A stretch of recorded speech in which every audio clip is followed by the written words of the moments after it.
If there's one luxury Mamelodi Sundowns has earned by building their squad out, by making sure that they take football seriously as a club, is that you can have a game where you're playing average, you might even say below average, and still be able to win a game 4-0. Because that game was not a good Mamelodi Sundowns game. That first half was a lot of passes.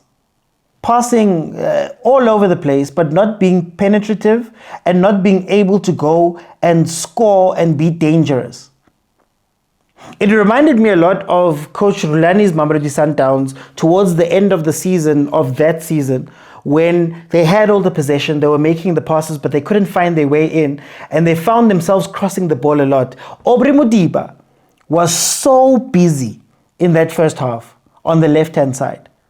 And Aubrey is normally somebody that inverts inside as the left back or the left wing back. He inverts inside to become an extra midfielder. But he found himself playing a lot wider. And you look at that and you go, who are you crossing to? Or was it just, again, that whole thing where you're trying to find a phantom pass, a phantom ball into a defense that's sitting back and you can't break them? I think the setup of the team was a little bit interesting because even though you had Mokwena, Allende, Sales, Matthews, Zwane, they were looking to not build up the middle.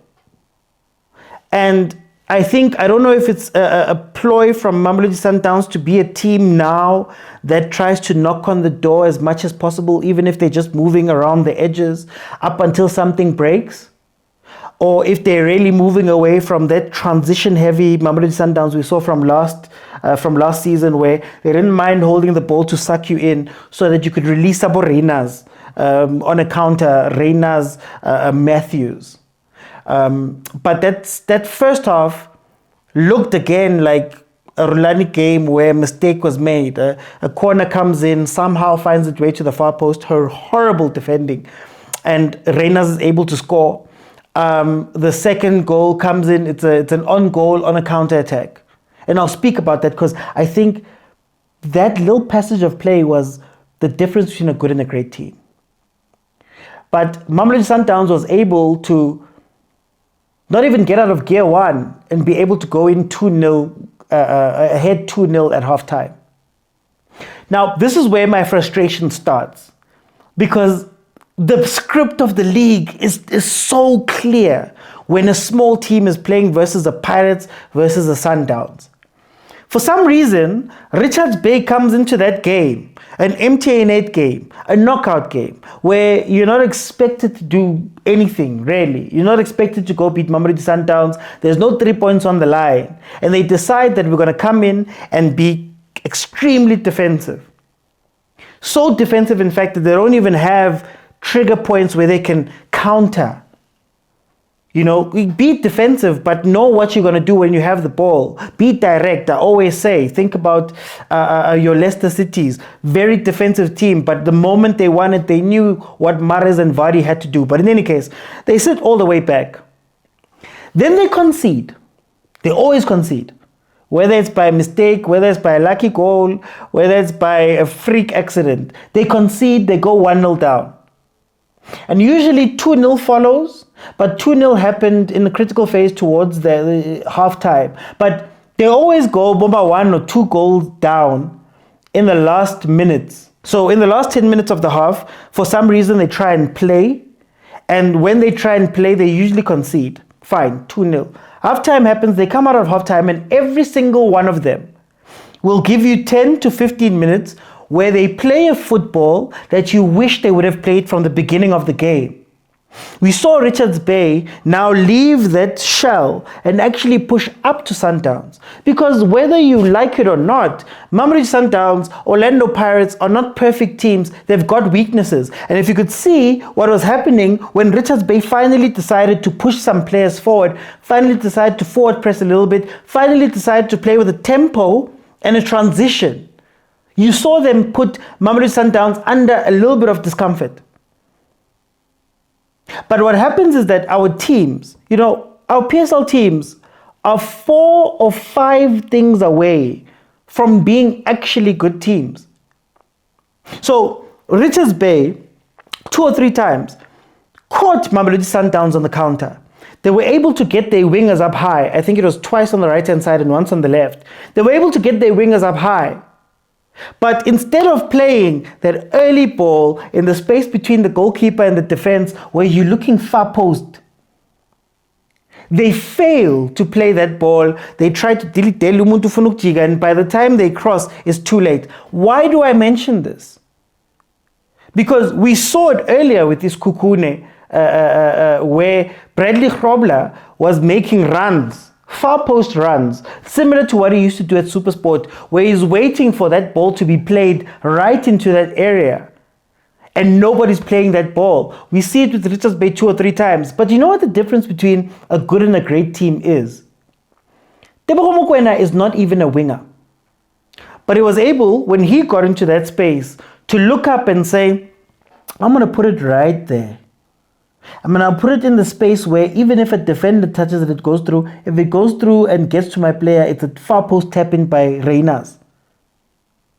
And that is something, one of the things I'd say that if we could work on, you would see a difference. But that takes a coordinated counterattack. And I feel like Richards Bay was missing that at times. And by the time they want to play that way, they're already 2-0 down. It becomes a 3-0. They run out of steam. They run out of legs. They run out of all of that stuff. And now Mamelodi Sundowns can manage the game. And what's nice about managing the game as Mamelodi Sundowns towards the end of the game is Richards Bay, or the team that they're playing against, is tired.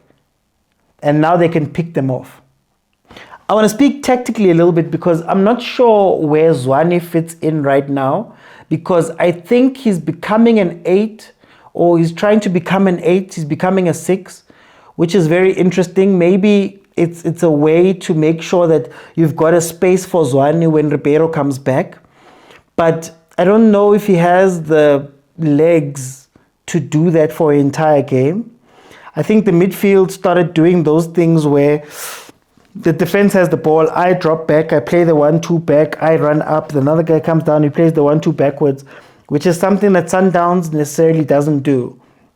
And for the Rainers goal, I think that's more what you want Sundowns to do. But to be fair, it's predicated on the other team also becoming adventurous, where you see Sales. Whenever we speak about Sales, I said it last season, Sales is not a striker, but he's a player that wants to play the through pass, that wants to play the 1-2. And you saw it with the through ball through to Reynas. On Reynas, I think the change from the first and the second half was that he stopped running centrally. I don't believe Reynas is a central running number 9. I think he likes to come off of the edges. So he'd much rather face your left or right backs on transition than to face your centre backs in a packed defense. His pace goes away. I want to give Reynas credit because I think he is the picture of consistency, and dare I say it, the picture of getting better. Because I think 2 seasons ago he was top goal scorer in the race. Last season he wasn't top goal scorer, but he was one of the top scorers with a very high assist rate now. So that's a player that is consistently getting better, and that finish was so good. That finish into the it was such a great finish from him. So I'd want to see him coming off of the edges, which I also think is what is hurting Utashrik, because Utashrik Naye, I think he's a limited player who does certain things really well, and because he does those things really well, the other things sort of fall away. So when you see him dropping back in to try play the ball, he loses the ball quite a bit. He's not a player to hold possession. He's a player for, we're countering, you need to beat your defender and take a shot, you go and do it. So that's the contrast between him and Sales. I don't know if all of those players in the same team are going to work together. I think people are going to be sacrificed for that. I see Tash being put on the bench to make space for Abu Mshishi. And I feel it's going to run that way. Very interesting that Ribeiro's not there, Mudau's not there, and Sundowns is still able to pull out the win. But again, I think it's down to Abu Richards Bay, who also keep selling their players. I think there are 10 new players or 10 players from last season that are not there. Abu Mbutuma Baseko, right? And you look at them and you say, guys, are you wanting to go forward? I don't mind losing to Sundowns. I don't mind the team coming in and losing 4-0 to Sundowns. But make sure that, man, you're making Sundowns have to use every bit of their quality to beat you.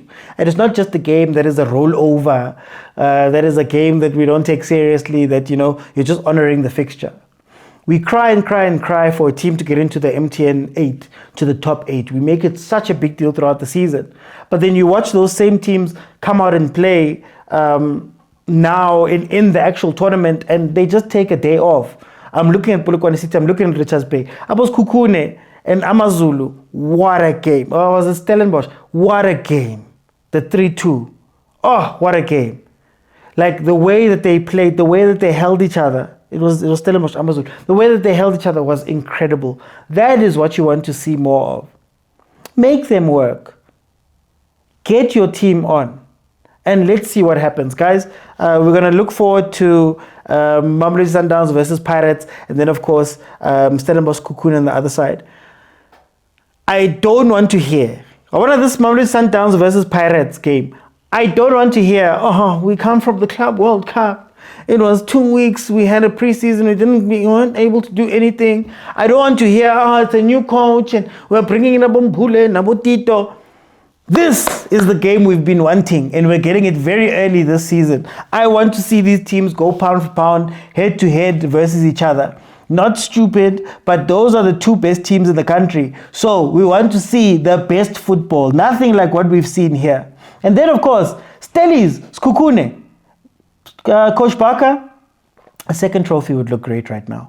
To go with that Carling knockout. Skukune, Coach Tinkler, you've won trophies before in the league. Now it's time for you to go and give Skukune their first one. Guys, it's a way through to the final, and anything can happen. So they also need to take it very seriously. I'm really looking forward to how the semi-finals are going to pan out, and I'm glad to see we're getting two very, very serious games there with very high stakes. On the one side, it's the trophy that has eluded Mamelodi Sundowns for a very long time versus their foes. When we say that a team can't win trophies, it's because of Pirates.